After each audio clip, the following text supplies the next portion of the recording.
Howdy, and welcome to Space Engineers, the game about engineering things in space. Half the workshop community spends time creating cool mods and vehicles, and the other half competes with Lockheed Martin for the next generation in weapons technology. Dodge this.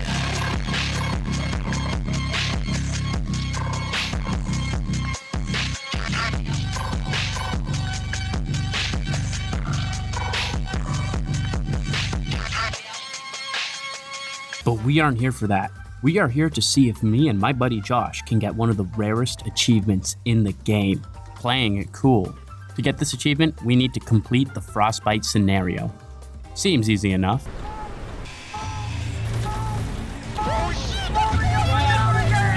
Let's hit you with some Frostbite lore. The secret research facility on Triton has gone silent, and we're the salvage crew sent in to find some data containers that the company wants back. The starting point for us is also going to be the extraction for the data containers. And it has a couple of rovers that we can fix up before we send it to the objective. Like, holy shit! Oh my god, Josh, no! And that objective is the mining depot, but since both Josh and I are giga-brained, we ignore it completely for this unmarked weather station. Oh, I accidentally got out. Josh, watch out! Josh! No! But unfortunately, the only thing this weather station has is this truck with this funny module on it that has absolutely no story significance whatsoever. Trust me, I'm a space engineer, so we leave it behind. With that out of the way, we race down the mountain to the mining depot, make a quick pit stop, Doesn't see me. Oh, it's turning on me. There. find a Clang Cola robot playing music, I played that. Do it. It was so good. I was having so much fun. The audio's bugged for me. It's like coming out of my left only. and eventually reach the mining depot. The strat here is to press every button you can find in the building until you find the one that plays the audio log. Central message, new voice message. Damn, this piece of crap. If I can get this drilling machine to work again, I just might need be my able money. You're a to dig my buried way mine. through an all entrance to the main facility. But in the middle of that, drones show up and start ganking our shit. Gatling turret drone. Naturally, I grind through anything in my path and hop inside my rover, managing to break it to the point where it just speeds forward and won't stop. The obvious answer I had to this problem was to get out and get back in, but because I have about a room temperature IQ, I forgot about the part where the rover was driving as fast as it could with no one at the controls. Let me in, and my turret truck is just driving away. I can't move anymore. What the fuck? Shouldn't have gotten out. Go, drive it, get out of here. Josh, who was on the same intellectual wavelength as myself, decided to chase down my rover with his rover because the drones that were trying to kill us were still trying to kill us. And my rover was the only rover that had a gun on it. This, honestly, wasn't a bad idea, except for the fact that every time I tried to spawn in on him, he just drove off without me, refusing to stop because the drones were chasing him. Okay, you kind of you turn around. No, I'm getting to your fucking truck. I'm not stopping when there's a Gatling drone on my ass. That he You is fight chasing that your thing. ass. I'm gonna fight him. We eventually caught up with my rover, which had crashed into a mountain and flipped over, making the turret on it useless, and managed to fight off the drones with small arms and put our nearly 1,500 hours of Space Engineers gameplay to the use, flipping over my truck again. Shit.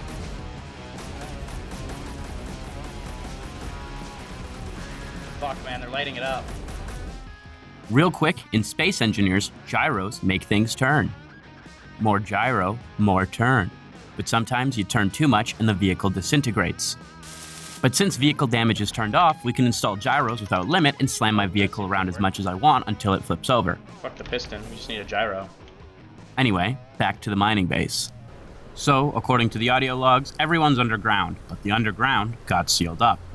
Fortunately for us, there's this massive mining vehicle we can use to just drill into the base. I fix that up while Josh uses his engineering prowess to convert this bigger truck we found into a new mobile base, with a respawn kit, Gatling turret, and a couple of seats. With all that done, we slam into the mine entrance and begin digging. No, you Wait. Okay. A couple of turrets later, and we hit the underground entrance. Oh, this is a nice... And we found a data container, but it's locked behind a gate that's behind a safe zone generator, that's behind a wall, it's behind a bunch of power stuff, so we can't get at that right now, but we'll be back for it later. Here, we actually lost a lot of momentum. I didn't know where to go until I got really bored and I pushed Josh down this big hole in the floor that turned out to be an elevator.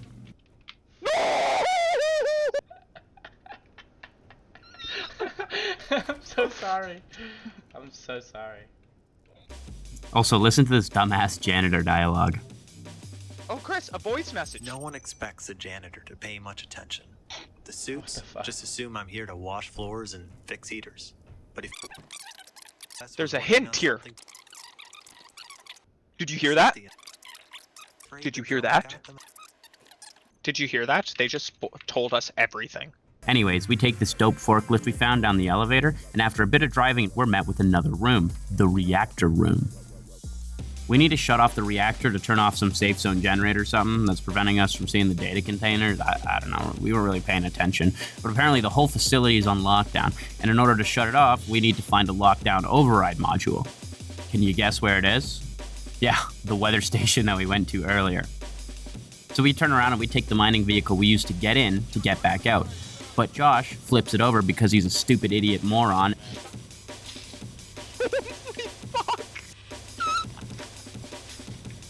Okay, we might need a walk. Not because I was constantly inverting the controls. Jesus.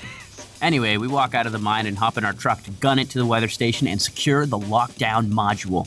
We fly down the hill as fast as we can so we can install the merge block. Holy shit. Okay, I'm fucking rolling down the hill again. God I'm damn. airborne again. I just keep bouncing up and down. Oh, yeah. Plug it in. Research archives. Oh, and look at that, a new door that opens, and we totally noticed it right away. Trust us, all right? We're space engineers. We know when things are happening in our vicinity all the time, always. A little bit of driving and fighting, and we are at the underground loading dock, where nothing bad happens ever. What the fuck are Run! you doing? That's not me. That was Oh shit, that's flying! It's flying! Yeah, I'm going inside. I'm going inside. I missed. At this point in the run, we're about like 3 or 4 hours in, and I'm starting to lose my mind. So instead of wandering through the hallways, I just grind my way through the walls until I find this button that shows us where the last remaining data containers are. Oh, nice. The big loading dock also gave us a cool semi-truck setup, with a truck capable of mounting a trailer hanging from the ceiling. The only problem is getting it down. Josh and I are clearly two different kinds of space engineers. It won't be that hard. I already found it. No, stop! You moron. That's gonna destroy it. Oh. So, with the trailer hooked up, we start loading it with the utmost care. Josh. We also go back and grab the fourth data container at the entrance. Jerry-rigged thing. Oh my god. Oh, shit. You guys have to get these there undamaged, right? The problem we realize is that the trailer only has room for 3 containers. So, we use our engineering prowess to make an extension to the trailer so it can hold 4. We also found that there's actually another exit to the facility located in the giant room we're in. We figure it's probably the quicker and cleaner way out of the facility. So we take a quick forklift expedition to determine whether or not the route is dangerous. Oh! This is that... And turns out it was. Back up. But before we head back down, we have to take out this turret that's shooting at us from across the valley. I just went upstairs. Oh, ow. Josh has a brilliant idea. We attach armor blocks to the front of the forklift and turn it into like a quasi-killdozer, like kill forklift, I guess, I don't know. And we drive it straight at the bunker to take it out. It worked and we're in the clear. We race back to the loading dock to begin final preparations. Josh and I have toiled in this mission. Everything has led us up to this point. We have the cargo and now we have the means to transport it. We know the second we bring it up to the surface, we will be swarmed by drones, so we create a convoy strategy.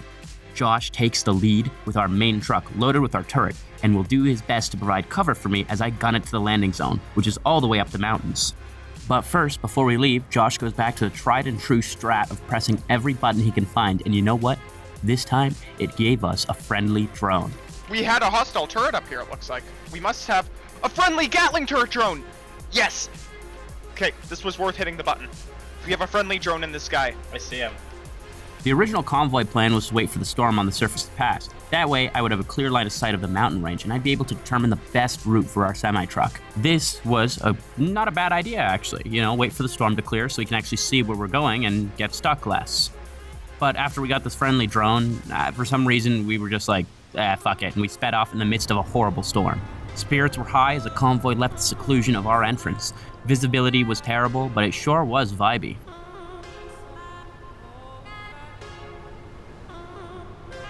But then, Okay, there's something in the sky. Okay, they're coming from that side. Break and engage. Yeah. I'm sitting ducks right here. Missiles! I'm pulling back. drones began descending upon us from the sky, and Josh broke away from me to engage them. Truck flipped! Truck flipped!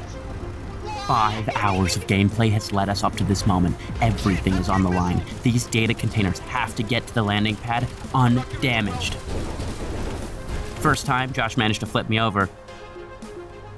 Second time was a little bit more of a permanent flip.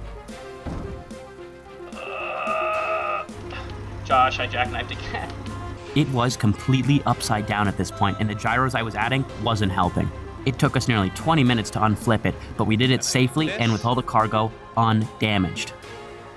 After we unflipped it, we parked it inside the underground entrance and we waited for the storm to clear. And when it did, we made our second run for it.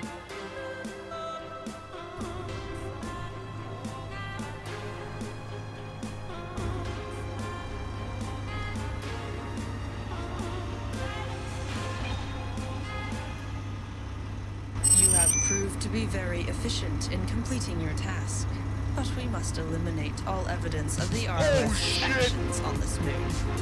By gathering all of these data containers, we had learned too much about the company's illegal drone program, and now they're descending from orbit to take us out.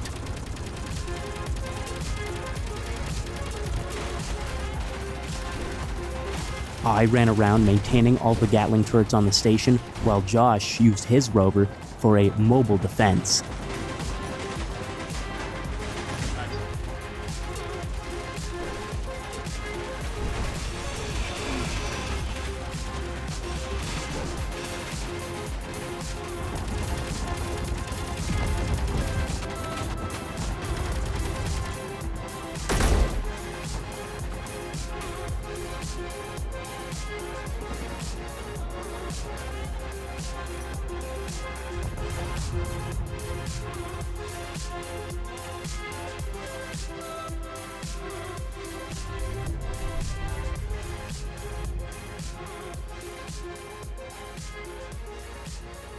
Scanning the area for hostile ROS forces.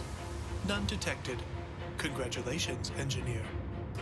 So, there it is. After about 6 hours of blood, sweat, and a couple too many gyros, I got what only 0.3% of players have.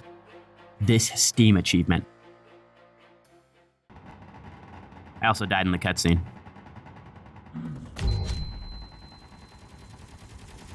Goodbye.